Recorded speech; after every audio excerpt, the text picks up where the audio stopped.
Bienvenidos! Welcome to the Learn Spanish Con Salsa podcast, the show for Spanish learners that love music, travel, and culture. Close your grammar textbooks, shut down the language apps, and open your ears to how Spanish is spoken in the real world. Let us show you how to go from beginner to bilingual. Here is your host, certified language coach, Tamara Marie. Hola a todos, bienvenidos. Welcome to another value-packed episode of the Learn Spanish Con Salsa podcast, where we bring you information that's immediately useful to improving your Spanish. In the last episode, I talked about my 5 favorite resources or most recommended resources for Spanish beginners. In this episode, I'm going to talk about my favorite resources for once you get to that intermediate level of Spanish. Now, this is a little nebulous, okay, because intermediate is such a wide range of learners. You can be a lower level intermediate where you're really just getting out of the beginner phase, all the way up to a true intermediate or an upper level intermediate where you're not quite advanced or fluent yet, but you do have a pretty good command of the language. So there's a really wide range, and there's a reason for that. As you know, with anything that you learn, it's always easy to make a lot of progress in the beginning. And that's because there's so many things that you don't know that every day is a win, right? Every day you're learning something new and you're making quick progress. And that's because you're going from zero, essentially not being able to do anything, to being able to do something. So in the beginning, you feel like you're making a lot of progress. It's a lot clearer that you're improving. But once you get to the intermediate level, things get a little more murky, right? You're not sure if what you're doing is working. You're not sure if you're making progress that quickly. And you really, at this point, are looking for what is the next step. So I thought I'd address some resources for intermediate Spanish learners from this perspective. Once you get to the intermediate level, you've really learned a lot of the basics of Spanish grammar and conversation.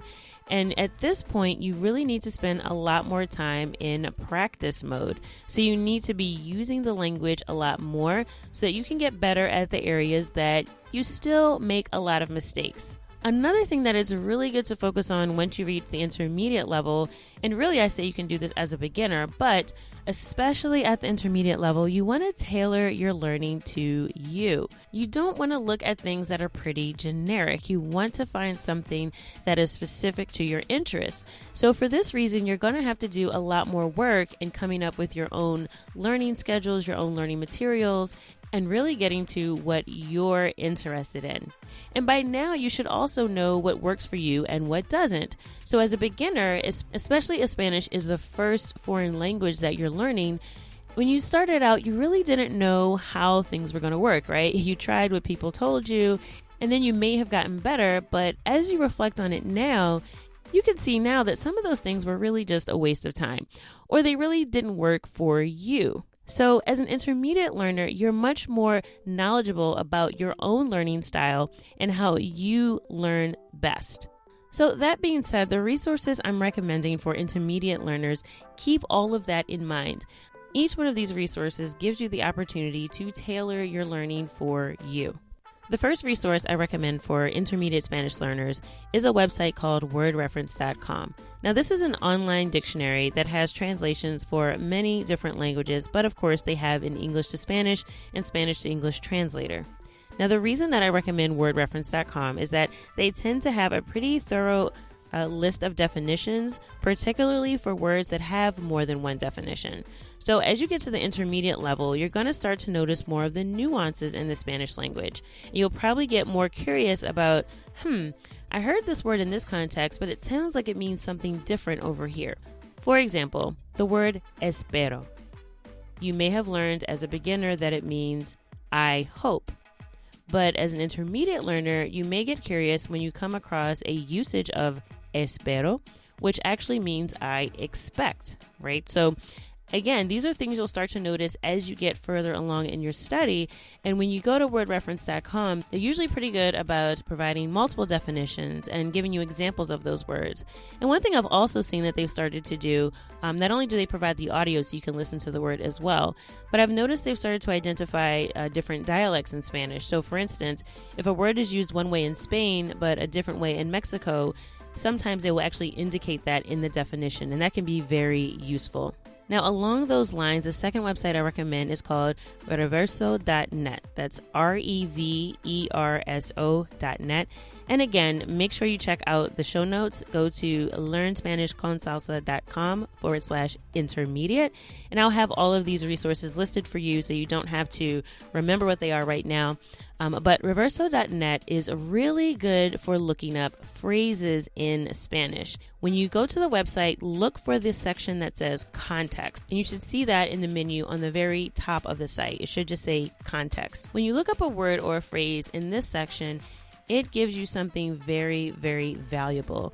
It not only gives you a translation and multiple translations if that word is used more than one way, it also gives you an entire list of examples in context of that phrase. That is extremely valuable if you're not 100% sure about the translation or definition that you receive for a word or phrase. When you see it in context, it really brings into light exactly what the intention is behind this word. So if you look up a phrase in context and in the results, you see that a lot of the ways that the word is used is in a very formal context. You'll see a lot of results from things like research studies and news reports and things that are very formal business language.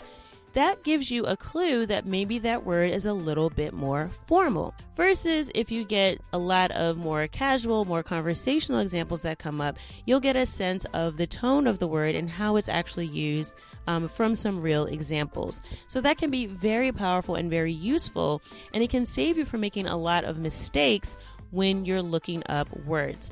So I definitely recommend the in context feature of Reverso. If you just search on the website, it limits the amount of results that you get in the context section.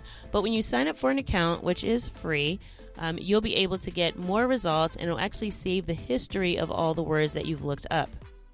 Another cool feature is that if you download the app, there also will create flashcards for you with audio that'll not only give you the word, but it'll also give you the phrase. So if you looked up something in context, it'll give you a flashcard with the word, and then it'll also give you that phrase that you looked up in context. So you can mark those as favorites, save them to your Reverso account, and you can download the app and review them as flashcards. So that's a really great resource to build your vocabulary. Now, the third resource I recommend for intermediate Spanish learners is the site Audible.com. Audible is Amazon.com's audiobook store. The reason I recommend Audible.com is that once you get to the intermediate level, you really want to look for more interesting content on different topics in Spanish.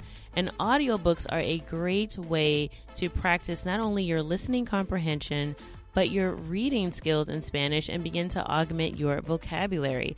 So listening to an audiobook is a great way not only to learn about something that you're genuinely interested in, but also get used to hearing a native speaker talk about that topic. And if it's something that you're interested in, most likely you'll want to have conversations about that topic as well.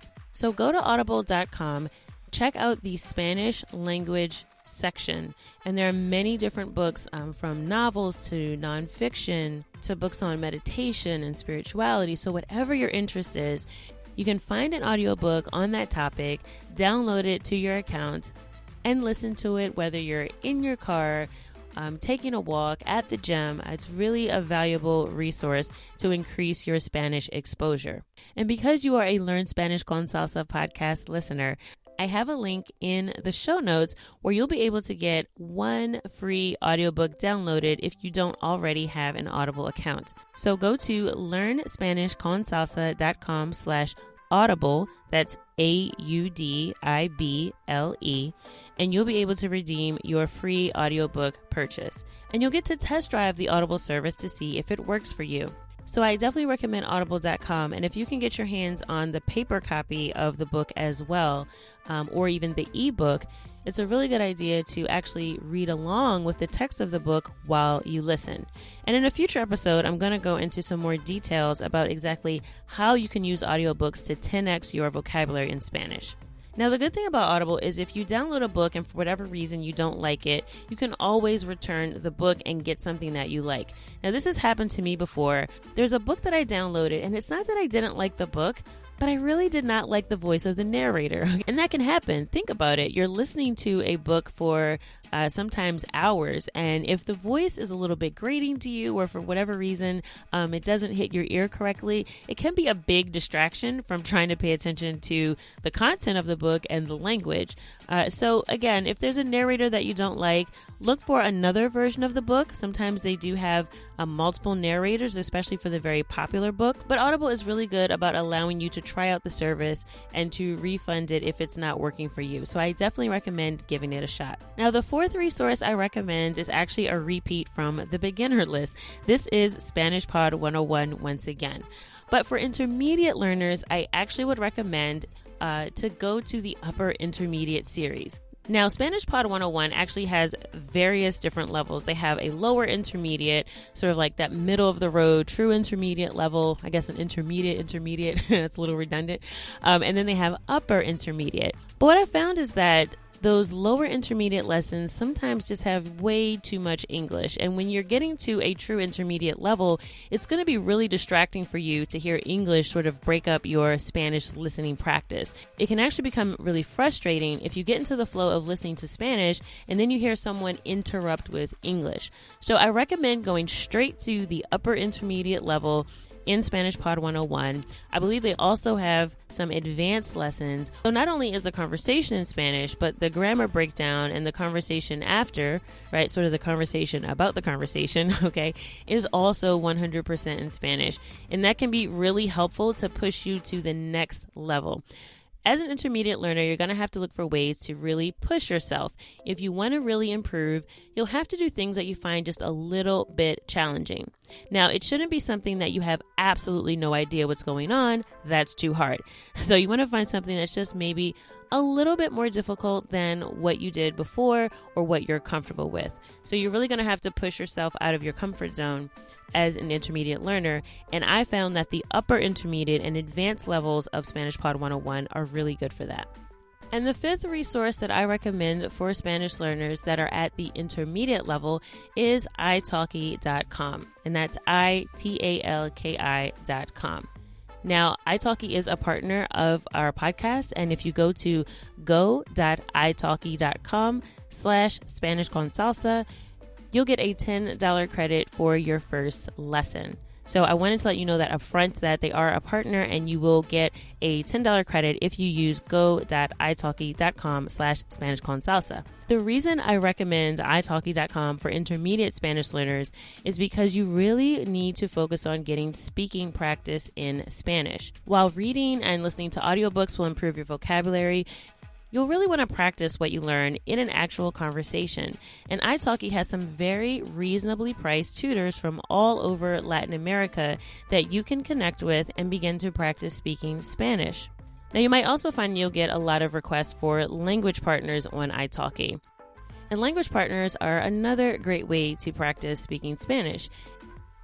I want to focus on the paid tutoring service for a few reasons. One, once you pay for something and you put it on the schedule, you are more likely to show up and take it seriously.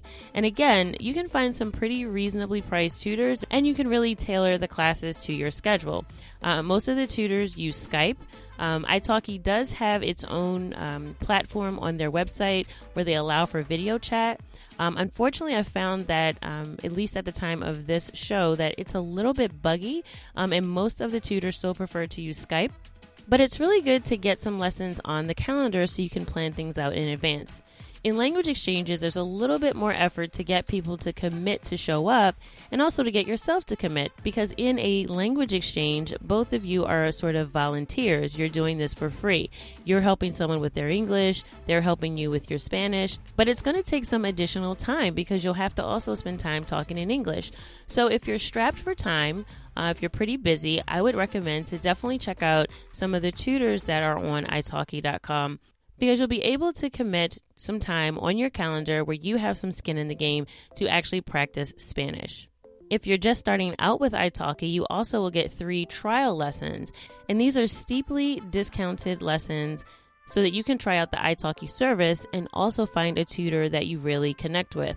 So if you haven't tried it before, I definitely recommend signing up, booking those 3 trial lessons, and seeing if you can find someone to practice speaking on a regular basis. The more you make speaking Spanish a habit and the more you practice conversation, the easier it will become. So those are my 5 resources for all of you intermediate Spanish learners out there. So just to do a quick review, the first resource I recommended was wordreference.com, and that's for looking up new vocabulary. The second resource I recommended is reverso.net, and that's a really good place to find Spanish phrases used in context. The third resource I recommended was audible.com, and that's a great way to find audiobooks on a variety of topics that are in the Spanish language. The fourth resource, again, I recommended was the Upper Intermediate and Advanced series in Spanish Pod 101. And finally, I recommended italki.com for conversation practice on a consistent basis. So that's it for this episode of Learn Spanish Con Salsa. Be sure to check out the show notes for links to all the resources I mentioned in today's episode. So with that, I'm going to wrap up this episode. And as always, I hope you learned something today that will help you get one step closer on your journey from being a Spanish beginner to bilingual. Adios.